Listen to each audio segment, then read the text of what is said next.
ఎడారిలో సెలయేర్లు. మార్చ్ 8వ తేదీ కొరకు వ్రాయబడిన ఈ భాగాన్ని మీకు చదివి వినిపిస్తున్నది సహోదరుడు పాల్ సుందరం. నీ పేరు ఎన్నటికి ఘనపరచబడినట్లు నీవు సెలవిచ్చిన మాట నిశ్చయముగా స్థిరపరచబడునుగాక. మొదటి దినవృత్తాంతముల గ్రంథము 17వ అధ్యాయము 24వ వచనం. యథార్థమైన ప్రార్థనకి ఆయువు పట్టైన వాక్యమిది. చాలాసార్లు మనకి వాగ్దత్వం కాని వాటి కోసం ప్రార్థిస్తూ ఉంటాము. అందుకని ఇది దైవ సంకల్పం అవునో కాదో తెలుసుకోవడానికి కొంతకాలం పట్టుదలగా ప్రార్థించవలసిన అవసరం కలుగుతూ ఉంటుంది.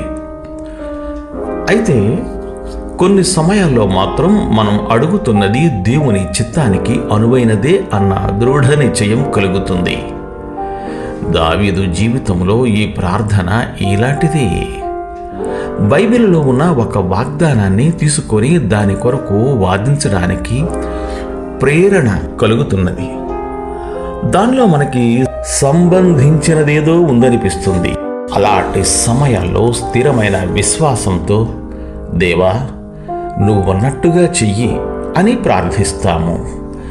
దైవవాక్కులోని ఒక వాగ్దానం మీద చెయ్యి వేసి అది కావాలి అని అడగడం అన్నిటికంటే క్షేమకరమైనది, అందమైనది. ఇందులో మనం చెమటోడ్చవలసినదేమీ లేదు, పెనుగులాడవలసిన పని లేదు.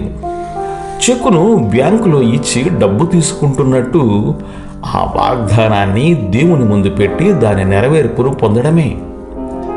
అనుమానం లేదు. ప్రార్థన ఖచ్చితమైనదైతే చాలా ఆసక్తిదాయకంగా తయారవుతుంది. ఎడాపెడ నోటికి వచ్చినన్నిటినీ అడిగేసి దీన్ని పొందలేకపోవడం కంటే కొద్దిపాటి దీవెనను ప్రత్యేకించి అడిగి పొందగలగడం మేలు కదా. బైబిల్లో ఉన్న ప్రతి వాగ్దానము దేవుని చేతి వ్రాతే. నువ్వన్నట్టుగానే చెయ్యి అనే మాటను జోడించి ఆ వాగ్దానం కోసం మనం అడగవచ్చు. తన సత్యంపై ఆధారపడ్డ జీవులను వాటి సృష్టికర్త ఎప్పుడూ మోసం చేయడు. అలాంటప్పుడు పరలోకపు తండ్రి తన కొడుకులకిచ్చిన మాటను మీరగలడా? నాలో ఆశలు రేకెత్తించిన నీ మాటను జ్ఞాపకం చేసుకో. ఇది ఫలితాలను ఇచ్చే ప్రార్థన. దీనిలో 2 అంశాలున్నాయి. ఇది నీ మాట, దీన్ని నిలబెట్టుకోలేవా? దీన్ని నిజం చేసే ఉద్దేశం లేకపోతే అసలెందుకు అన్నావు?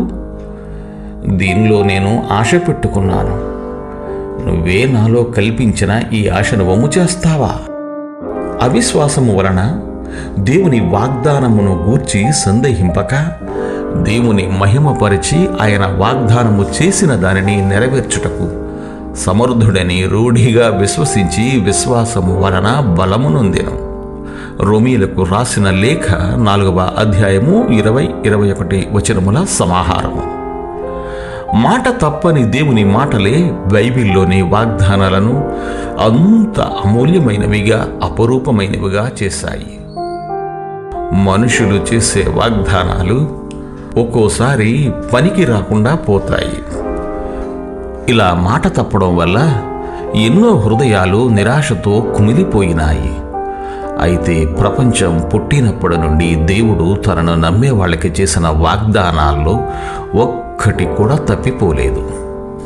దీన క్రైస్తవుడు వాగ్దానపు గుమ్మం దగ్గర చలిలో, శ్రమల చీకట్లో నిలబడి ఆ తలుపు గడియ తీయడానికి సందేహించడం అనేది ఎంత విచారకరం. అతను నిస్సంకోచంగా ఆ తలుపు నెట్టుకుని లోపలికి వచ్చి తండ్రి ఇంట్లో ఆశ్రయం పొందాలి. ప్రతి వాగ్దానానికి 3 స్తంభాలు ఆధారంగా ఉన్నాయి. దేవుని న్యాయం, ఆయన పరిశుద్ధత ఆయన మాట తప్పనీయకుండా చేస్తాయి. ఆయన కృప, వాత్సల్యం ఆ వాగ్దానాలను ఆయన మర్చిపోకుండా చేస్తాయి. ఆయన నిజాయితీ ఆ వాగ్దానాన్ని మార్చేయకుండా ఆచరణలో పెట్టేలా చేస్తుంది.